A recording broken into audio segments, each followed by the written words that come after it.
Today I'm sharing Pluto through the second house or in Taurus or natal Taurus or natal second house.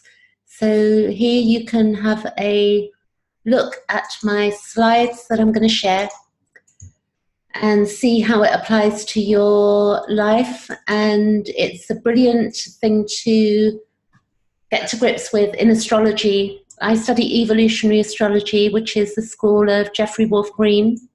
And I also have other teachers, but basically looking at Pluto has really helped me to understand my life and to objectify and to plan my life in a better way and know myself. And that's the main thing that we're here for as human beings. So this is slide 1.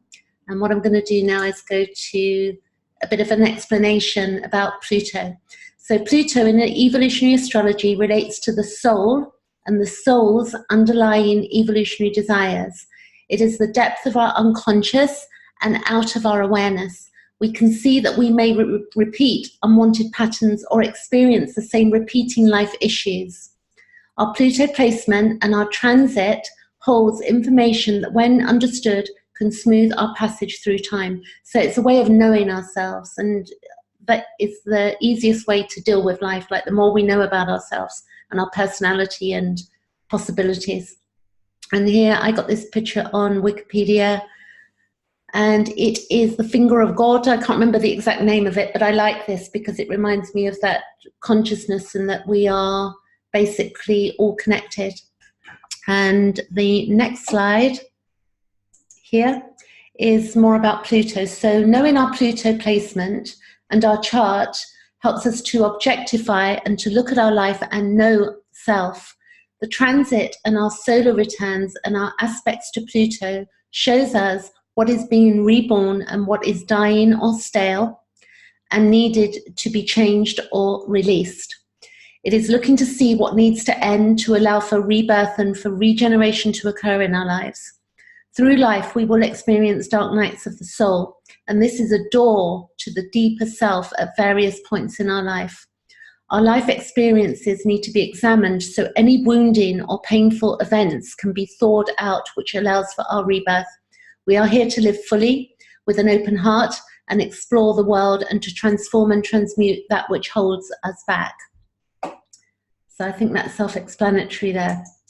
Then the big question, why am I here? This is a question at some point through our growth and maturing that we do ask ourselves, and particularly when we're stuck in situations that we don't want to be, and we look and we think things maybe are messy for us, or asking what is our life path and why are we here, so we make the best of it. So here, what I'm showing you is my chart. I'm just going to move my screen there now. So I have a 9th house Pluto. You can see my pointer, or maybe I'll use my spotlight here to make it easy. So I've got a 9th house Pluto, and you can see that there. And this chart is dated the 28th of February.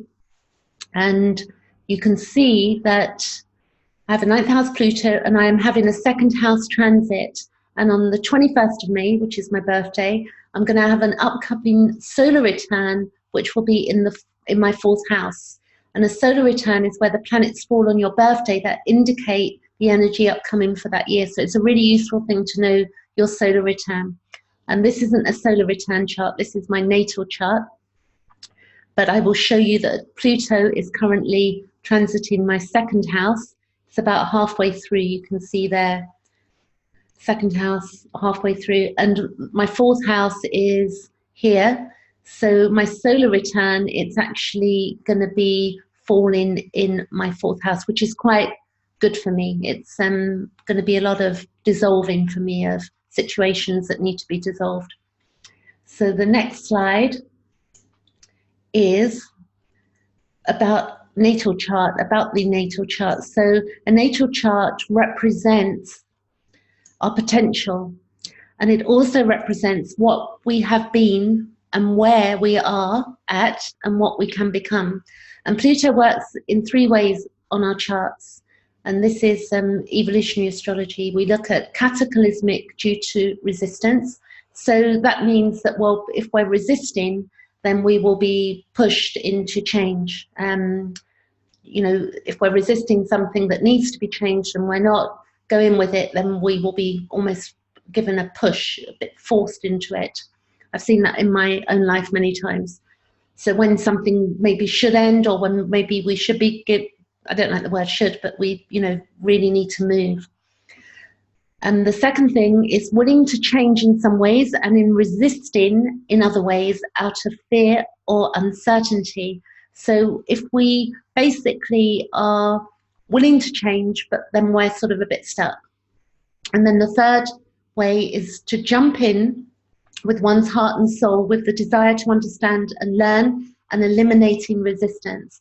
So that means really looking at what needs to be done and following through on that. And it's not so simple with Pluto, because this is all stuff that's below the surface. It's our deepest stuff that's in us. It's in our unconscious. And it's important to know that we have free will, and knowing this means we get to make choices. It is important we look at the totality of a chart, and in evolutionary astrology, the baseline used will be Pluto and the North and South node. And if you don't know what the North and South node is, the North node is this life path, and the South node is past life. So next slide. Now here we go, what you've been waiting for if you've clicked on this video. Pluto, second house, Taurus. So Pluto here, a metamorphosis is occurring on how one relates to self and others, a re-evaluation of our values, an intense self-examination. Our inner confrontations allow us to eliminate and transform our perception. This can be a time of a breakdown and loss of personal meaning. Meaning is linked to values and how we relate to ourselves. When we confront our value systems, we evolve and flourish in new ways. How much conflict and resistance depends on our own nature. We can be willing to change or unwilling. If we are fixed on our value system, then the resistance will be strong. When we are open and mutable, then we flow with the change. And we need to look at what house and sign our Venus is in, and aspects here are as the second and the seventh house shows us more detailed information. One may become aware of new personal resources within where they can make a living, or a redefining of what they're currently doing. There can also be a feeling of not being able to relate to how they currently make a living. Again, loss of meaning. Loss of meaning allows for confrontations to occur so that consciousness expands and allows for new ideas to spring forth. So you can see it's not all doom and gloom. It's very necessary to look at our lives and, you know, the resistance and such. So continued. And there can be a reforming that reflects what is new. There may be confinement, inner and outer, and forced removal of existing resources, loss of money, possessions, situations that provide sustainment. This could be a job, relationships, conflicts with regard to money.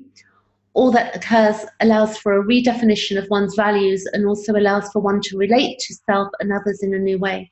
And here we are looking at self-reliance and self-containment. Self-sustainment is the evolutionary lesson here. Emotional losses allow us to examine and to look at reasons and the dynamics that created the conditions. Shocks can cause isolation, which allow for new responses and new values, and a new learning of how to relate in new ways. So it's about our value system. So we go along through life and we're valuing something, you know, a particular way of doing things, particular people, particular way of making money. And then Pluto comes along and it transforms us. It's when it hits the second house. But also, if we're born with it, then we can take a lot from what I'm saying here as well. So, but I've got mine in the ninth, but it's transiting. I will say Pluto takes 248 years to orb an astrology chart, so it never goes all the way around, and it's the outer planet. So here, continuation of the second house, we've got here, new resources can come and new means. This can allow one to look at the denial of one's inner needs and any blockages. One can unearth new talents, and often forced removal can assist in the discovery of what is new. A new time of developing and expressing one's values leads to new ways of relating. The actualization of new ways of making money and new ways of looking after oneself. For some, there can be rewards for past efforts and past lives, recognition, new conditions. This is a time to release all old possessions, values, associations, and the ways in which one relates to self and other, to allow for what is new to manifest. It's an emptying out of the past to be filled with all that is new. And resistance promotes problems. And if you don't understand what I mean by that, then you can put a message below this video and question me on anything you don't understand or need to know. In non-resistance, we regenerate and transform and increase our vitality and our well-being. So that's actually what I'm going through currently at the moment, which is, it's been very enlightening for me. And there has been a change of career and, you know, losses and forced removals and all sorts of other things. But it's been good. Maybe not when you're going through it, but on hindsight. Next slide. I like this from Uganda, and this is mankind is engaged in an eternal quest for that something else he hopes will bring him happiness, complete and unending.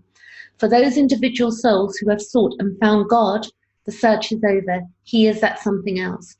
So in this saying, to me, it mentions God, but God is source. It's the origin of where we've come from, which, you know, we may not be able to define, but we know, for instance, that we're connected to something larger than ourselves. So I do love that quote. And then another quote is from Carl Jung, and it says, until you make the unconscious conscious, it will direct your life and you will call it fate. So on that, I want to say that this is something that evolutionary astrology or astrology allows us to do, that in the looking at our charts, we get to make the unconscious conscious, we bring light to it. And then things, you know, we basically mature and grow in a new way. And for me, we can see how this statement has a direct connection to Pluto based on what I've just told you. And Carl Jung also said, what you resist not only persists, but it will grow in size. And resistance determines the magnitude of our problems or confrontations. So the next slide I have for you, that's a beautiful picture of Carl Jung there. And I'm sure if you don't know who he is, you can question me on that too. The source material here is Jeff Wolf Green, Pluto 1, The Evolutionary Journey of the Soul. And also I study with Simon Vorster, Evolutionary Astrology. There's a foundation, intermediate and an advanced courses, which are really brilliant, so worth looking at. I also do a lot of complex PTSD work, understanding that I've come from trauma. So if you struggle with that, I look at that as well. So you can basically talk to me on those subjects or book a session with me for a chart reading and looking at any trauma that you've had or that you're going through.